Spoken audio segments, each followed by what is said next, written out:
بسم اللہ الرحمن الرحیم اللہم صلی وسلم وبارک علی سیدنا محمد رسول اللہ خاتم النبیین صلی اللہ علیہ وآلہ وصحبہ وسلم۔ کی محمد سے وفا تو نے تو ہم تیرے ہیں، کی محمد سے وفا تو نے تو ہم تیرے ہیں، یہ جہاں چیز ہے کیا لوح و قلم تیرے ہیں۔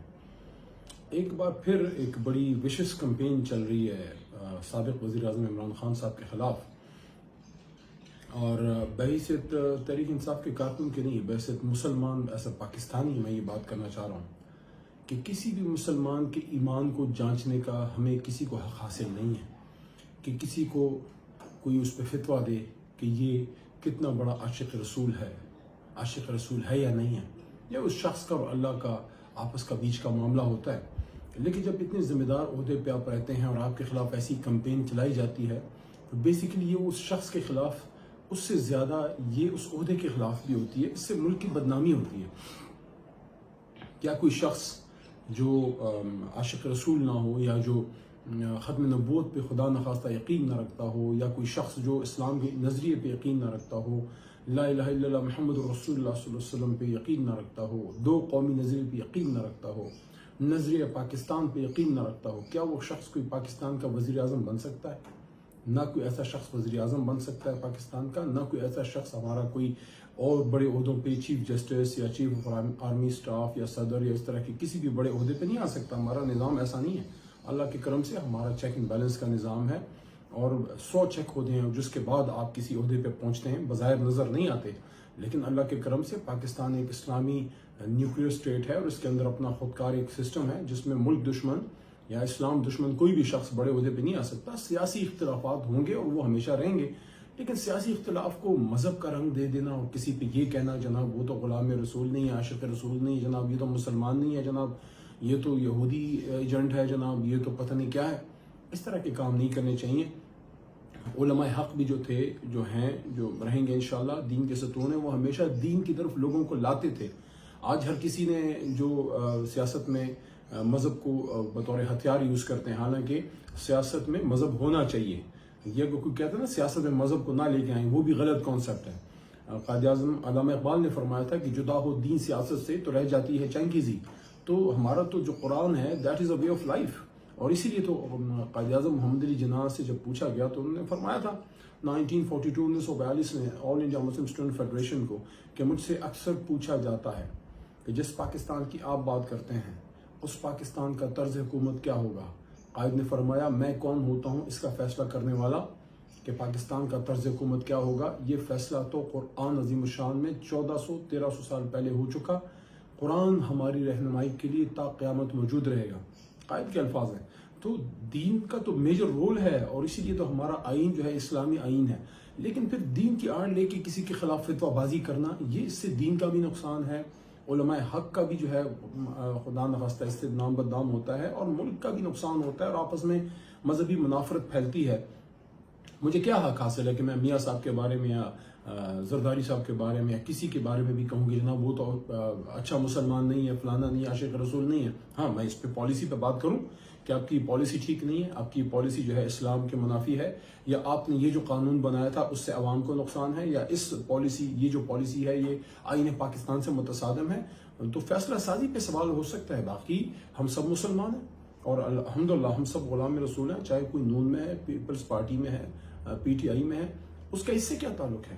تو مجھے بڑا دکھ ہوا جو ایک بار پھر خان صاحب کے خلاف یہ چیز ہوئی، اور چونکہ وہ ایک مسلمان ہے اور ایک ایسا آدمی جو 65-70 سال کی عمر تک ابھی تک پاکستان کی اور دین کی خدمت کر رہا ہے، اس کو روز روز اپنی صفائیاں پیش کرنی پڑتی ہیں، یا ایسا ماحول بنایا جاتا ہے کہ وہ ثابت کرے، وہ عمران خان کیوں ثابت کرے کہ وہ عاشق رسول ہے؟ اس کا فیصلہ میں اور آپ کریں گے یا وہ اللہ کریم کرے گا؟ قیامت کے دن جو ہے اس کا اختیار اللہ نے کسی کو نہیں دیا، صرف حضور صلی اللہ علیہ وآلہ وسلم خاتم النبیین، ان کو یہ اختیار اللہ نے دیا کہ وہ ہماری شفاعت فرمائیں گے۔ باقی کسی کو یہ حق حاصل نہیں ہے چہ جائے کہ کوئی جا کے کسی پہ فتویٰ بازی کرے کہ مسلمان ہے جناب تو فلانا ہے۔ آپ مجھے بتائیں کون سا پاکستان کا وزیر اعظم ہے 75 سال میں جس نے مدینہ کی ریاست کی اتنی پرچار کی؟ مدینہ کی ریاست کا والی کون تھا؟ حضور صلی اللہ علیہ وسلم نہیں تھے؟ اور مدینہ کی ریاست کا نظام کیا تھا؟ قرآن پہ نہیں تھا؟ تو اگر پاکستان کا کوئی وزیر اعظم امریکہ میں جا کے، یو کے میں جا کے دنیا کے فورمز پہ جا کے پاکستان میں ہر جگہ مدینہ کی ریاست کی بات جو ہے اس کا پرچار کرتا رہا ایز اے وزیر اعظم. تاریخ میں مثال نہیں ملتی. یہ بہت بڑا کام عمران خان صاحب نے اللہ نے لیا. عمران خان نے نہیں کیا, اللہ نے ان سے یہ کام لیا. اللہ نے ان کو توفیق دی تو خان صاحب نے مدینہ کی ریاست کی بات کی. یہ کتنا بڑا کام ہے کہ پاکستان کا وزیر اعظم جو ہے وہ مدینہ کی ریاست کی بات کرے. اور ہر جگہ جب وہ بات کرتے ہیں یا نعبد و یا نستعین سے شروع کرتے ہیں. کیوں شروع کرتے ہیں؟ پورے قرآن کا خلاصہ ہے سورہ فاتحہ. سورہ فاتحہ کا خلاصہ ہے یا نعبد و یا نستعین, کہ اللہ ہم تجھی سے مدد مانگتے ہیں اور یا اللہ تیری ہی عبادت کرتے ہیں, تجھی سے مدد مانگتے ہیں. اور یہی وہ سوچ تھی جس کی وجہ سے عمران خان صاحب نے, وہ اللہ سے ڈرنے والا آدمی ہے اس لیے اس نے جو ہے ایبسولوٹلی ناٹ کہا. تو پھر ایسے شخص کو اپنی روز وضاحتیں دینی پڑیں, کتنے شرم کی بات ہے. یہ ہم اپنے آپ کے اپنے ملک کی توہین نہیں کرتے کہ بار بار کسی انسان سے جو ہے یہ چیزیں ڈیمانڈ کرتے ہیں. عمران خان صاحب نے جو رحمت للعالمین اتھارٹی بنائی, کیوں بنائی؟ اس لیے بنائی کہ میرے اور آپ کے بچے جو ہیں وہ مستقبل میں حضور صلی اللہ علیہ وآلہ وسلم کی زندگی کو پڑھ سکیں. 8ویں 9ویں 10ویں میں سیرت النبی صلی اللہ علیہ وسلم کو کیوں لازمی عمران خان صاحب نے کروایا درسی کتب میں, جہاں جہاں ہماری حکومت تھی, پنجاب میں اور خیبر پختونخوا میں, بلوچستان میں بھی ہماری الائی جو ہے وہ کیوں کیا؟ وہ اس لیے کیا کہ لوگوں کو ترغیب ملے. پھر ایک ایسا آدمی وہ ترغیب ملے کہ وہ حضور صلی اللہ علیہ وسلم کی زندگی جو ہے ہمارے بچے سٹڈی کر سکیں. 8ویں 9ویں 10ویں میں جب وہ سیرت النبی پڑھیں گے تو آپ خود سوچ سکتے ہیں کہ اس کتنا بڑا انقلاب آئے گا. دوسرا, جو عمران خان صاحب ملک کا وزیر اعظم جب مدینہ جاتے تھے, پیدل پاس جاتے تھے, کیوں جاتے تھے؟ کیا وہ کسی کو دکھانے کے لیے جاتے تھے؟ ان کا اپنا ذاتی ایک آدمی کا فعل ہے. مجھے آج بھی یاد ہے, اچھی بات کرنے میں کوئی مذائقہ نہیں ہے. میرے دادا مجھے بتایا کرتے تھے کہ وہ ایک دفعہ گئے, عمرہ پہ گئے تھے, ساتھ میں ان کے غلام مصطفیٰ کھر صاحب تھے. اور یہ بات شاید میں پہلی بار میڈیا پہ کر رہا ہوں, شاید کھر صاحب کے بارے میں یہ بات کسی نے نہیں بتائی. لوگ طرح طرح کی باتیں کرتے ہیں. میرے دادا نے مجھے بتایا کہ ہم جتنے دن مدینہ منورہ میں رہے, غلام مصطفیٰ کھر صاحب پیدل پا مدینہ میں رہے, انہیں جوتے نہیں پہنے. دیکھیں یہ محبت کا ایک چیز ہوتی ہے اور وہ چھپی نہیں رہتی. آج دیکھو میں نے ایک بات کر دی, کسی کو نہیں پتا تھا. تو عمران خان صاحب اگر پیدل مدینہ جا کے وہ مدینہ پیدل وہ اترتے تھے ایز اے وزیر اعظم ہوائی جہاز سے, تو وہ کسی کو دکھانے کے لیے نہیں, وہ سرکاری مدینہ شاہد عالم حضرت محمد مصطفیٰ صلی اللہ علیہ وسلم سے محبت کا اظہار کرتے تھے. وہ اگر داتا گنج بخش یا بابا فرید گنج شکر کے مزار پہ جاتے ہیں, کیوں جاتے ہیں؟ کیونکہ وہ غلام رسول ہیں. اس لیے یہ آدمی جو ہے ان کے در پہ جاتا ہے, اور مانگتے تو ہم سب اللہ سے ہیں. پھر جو عمران خان صاحب نے جو بنیادی ایک کردار ادا کیا, میں کہتا ہوں یہ بہت بڑا کام تھا. جو OIC کی 2 کانفرنسز کی, اور دوسری OIC کانفرنس میں عمران خان صاحب نے اسلامک بلاک بنانے کی بات کی. آپ وہ تقریر تو سب اٹھا کے دیکھیں نا, اسلامک بلاک, کہ مسلم امہ بلاک بنائے, ایک اتحاد مضبوط کرے, اور کشمیر میں, فلسطین میں, جہاں بھی, برما میں, جہاں بھی مسلمانوں کو مسئلے پڑتے ہیں, مذہب کی بنیاد پہ ان کو ٹارگٹ کیا جاتا ہے, ویسٹ میں کیا جاتا ہے, تو ہم ان سے ان کا دفاع کریں. اور پھر عمران خان وہ آدمی جو انگلینڈ وغیرہ میں کافی عرصہ رہے, تو ان کی نفسیات کو بھی انگریز اور امریکنز کے سمجھتے ہیں. تو انہوں نے بجائے اس کے کہ ان سے لڑا جائے, ان سے ڈائلاگ کیا, اور ڈائلاگ انیشیٹ کیا عمران خان نے. اور اس کا فائدہ یہ ہوا کہ یونائٹڈ نیشن میں جب وہ گئے, اقوام متحدہ میں جا کے, اس زمانے میں آپ کو یاد ہوگا فرانس میں حضور صلی اللہ علیہ وسلم کی شان میں گستاخی ہوئی تھی, اور کچھ اور ممالک میں, نیدرلینڈز وغیرہ میں, ڈنمارک میں. تو عمران خان صاحب نے امریکہ میں جا کے جب ورلڈ فورم پہ ایڈریس کیا تمام ممالک کو, ان کو بتایا کہ حضور صلی اللہ علیہ وسلم ہمارے لیے کتنے عزیز ہیں, ہمارے آل اولاد, ہمارے بچوں سے, ہماری سب چیزوں سے ہمیں زیادہ عزیز ہیں. تو جب ویسٹ میں آزادی اظہار رائے کے نام پہ کوئی حضور صلی اللہ علیہ وسلم کے شان میں گستاخی کرتا ہے, تو 1.5 ارب مسلمانوں کا دل کٹ کے رہ جاتا ہے. اور اس لیے کچھ لوگ جذباتی ہو کے پھر قانون کو بھی ہاتھ میں لیتے ہیں. تو آپ ایسے کام ہونے کیوں دیتے ہیں آپ اپنے ملک میں؟ اور پھر ان کو مثال بھی دی عمران خان صاحب نے انہی کے سسٹم کی, کہ آپ دوسری جنگ عظیم میں جب یہودیوں کو مارا گیا تھا, اور اس کے بعد ایک قانون بنا کہ کوئی اگر اس سے انکار کرے گا کہ یہودیوں کو مارا گیا تھا, تو اس پہ ان کو سزا ملتی ہے ویسٹرن کنٹریز میں, جو نان مسلم کنٹریز میں. تو وہاں آپ اس سے ہولوکاسٹ اس کو کہتے ہیں. تو انہوں نے مثال دی امریکنز اور ویسٹرن کنٹریز کو کہ کیا آپ ہولوکاسٹ سے انکار کر سکتے ہیں؟ کوئی بھی اظہار رائے کی آزادی کے نام پہ ہولوکاسٹ سے انکار نہیں کر سکتا. اگر وہ کرے گا ان ملکوں میں اس کو سزا ملے گی. تو کیا حضور صلی اللہ علیہ وسلم جو ہیں ان کے لیے قانون ایسا نہیں بنایا جا سکتا کہ ان ممالک میں ایک لمٹ تک کوئی بات کرے, اور اس سے آگے کرے, اگر کوئی حرزہ سرائی کرے تو اس کو بھی سزا ملے؟ تو اس پہ جب انہوں نے انگیج کیا, تو 15 مارچ اس سال 15 مارچ کو عالمی یوم اسلامی فوبیا کے طور پہ یونائٹڈ نیشنز نے منایا. اور یہ بات کی گئی کہ ہر سال منایا جائے گا عالمی اسلامی فوبیا ڈے، کہ اسلام سے نفرت کے خلاف ایک دن، کہ اسلام امن کا مذہب ہے، محبت کا مذہب ہے۔ اقوام متحدہ کے فورم پہ عمران خان صاحب نے یہ بات منوائی ان سے، یہ کتنی بڑی کامیابی ہے کہ ویسٹرن کنٹری سے منوایا۔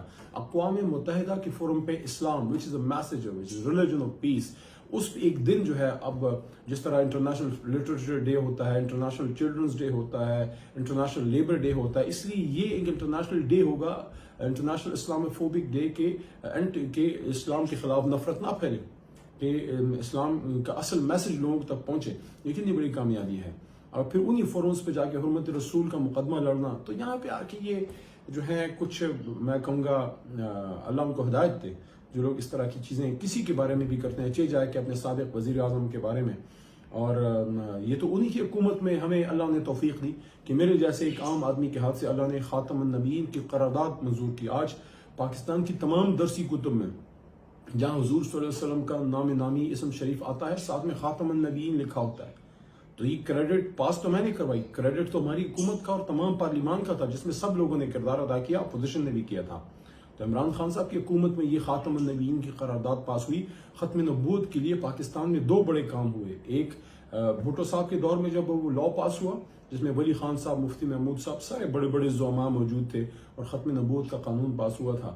تو اسی طرح یہ دوسرا بڑا کام اس حکومت میں ہوا تھا 2 سال پہلے، کہ میرے ہاتھ سے خاتم النبیین کی قرارداد پاس ہوئی۔ پھر ایک اور قرارداد میرے ہاتھ سے دوبارہ ایز اے پارلیمانی امور کے پاس ہوئی، اللہ کے کرم سے یونانیمس، کہ پاکستان کی کوئی یونیورسٹی جو ہے وہ اپنی 16 سالہ ڈگری نہیں دے گی جب تک وہ یہ انشور نہ کر لے کہ اس نے قرآن جو ہے وہ تفسیر کے ساتھ پڑھا دیا ہے۔ یہ قرارداد ہم نے، تحریک انصاف نے پاس کی تمام پارلیمان کے سپورٹ سے، یونانیمس، ایک شخص نے بھی مخالفت نہیں کی، اور وہ عمران خان صاحب کی حکومت تھی۔ اور اسی کے ساتھ ساتھ خیبر پختونخوا سے جب ہم نے سود کے خلاف قانون سازی کی، عمران خان صاحب کی حکومت میں ہم نے سود کے خلاف جو ہے وہ قانون سازی کی۔ خیبر پختونخوا میں اور اب پنجاب میں بھی جہاں ہماری حکومت ہے، قرآن کا ترجمہ اور تجوید کے ساتھ جو ہے وہ تعلیم 1 سے 10ویں تک لازمی ہم نے قرار دی۔ تو یہ عمران خان صاحب کے دور میں یہ جو ہے یہ سارا کچھ ہوا ہے، اور ہم نے اگر کچھ کیا ہے تو اس کا ہم سب کا جوائنٹ ایفرٹ ہے۔ تو آئیں ہم اپنے ملک میں سیاست کریں، ملک کو مضبوط کریں، لیکن مذہب اور مسلک کی بنیاد پہ ایک دوسرے کے خلاف ہرزہ سرائی نہ کریں، اور ایک دوسرے کے خلاف غلط پروپیگنڈا نہ پھیلائیں، اور اس کے شخص کے خلاف تو بالکل ایسا نہ کریں جس نے ایک نئی نسل میں، یعنی کہ عمران خان صاحب کو کتنا بندہ فالو کرتا ہے اس وقت دنیا میں، پاکستان کی یہ لیڈر دنیا مانتی ہے کہ بڑے لیڈر ہیں۔ جہاں کانفرنس ہوتی ہے، جہاں ہزاروں لاکھوں لوگ کھٹے ہوتے ہیں، عمران خان کیا کہتے ہیں؟ کہتے ہیں ایک شخصیت کو فالو کرو، اس کو اپنا آئیڈیل بناؤ، اور وہ ہے حضرت محمد مصطفیٰ صلی اللہ علیہ وسلم۔ نگاہ عشق و مستی میں وہی اول وہی آخر، وہی قرآن وہی فرقان وہی یاسین وہی طہا۔ تو ایک ایسا شخص جس نے ہر فورم پہ عمران خان صاحب نے حرمت کے سپاہی کے طور پہ، حرمت رسول صلی اللہ علیہ وسلم کے سپاہی کے طور پہ، غلام رسول کے طور پہ حرمت کا اور رسالت نبی صلی اللہ علیہ وسلم کا جھنڈا اوپر اٹھایا، اور پاکستان کی اور پاکستان کی نظریاتی اساس کی حفاظت کی۔ اس کے خلاف اس طرح کا کہ ہرزہ سرائی سے کچھ نہیں ہوتا، ان کا کچھ نقصان نہیں ہوتا۔ آپ جو بھی کوئی اس طرح کرتا ہے وہ اپنی عاقبت خراب کرتے ہیں۔ ہمیں آپس میں محبت سے جو ہے وہ رہنا چاہیے، اور حضور صلی اللہ علیہ وآلہ وسلم جن کے روح کے طفیل، جن کی برکت سے، جن کی دعا سے، جن کے فیض سے ہمیں یہ پاکستان ملا ہے، اور پاکستان تبھی مضبوط ہوگا، اور پاکستان تبھی اپنے اصل مقام کی طرف پہنچے گا جب اس میں قرآن کا نظام آئے گا۔ اور اس لیے عمران خان صاحب نے ہر فورم پہ مدینہ کی ریاست کی بات کی۔ کسی وزیر اعظم نے عمران خان صاحب سے پہلے یہ بات نہیں کی تھی، اور یاد رہے کہ مدینہ کی ریاست میں والی مدینہ حضرت محمد صلی اللہ علیہ وسلم نے، خاتم النبیین نے، قرآن پہ جو ہے ہمارا آئین تھا مدینہ کی ریاست کا، اور جتنا ہم قرآن کے قریب جائیں گے اتنا ہی پاکستان جو ہے مضبوط ہوگا۔ آئیں نفرت کی بجائے محبت کرنا سیکھیں اور پاکستان کو مضبوط کریں۔ پاکستان زندہ باد۔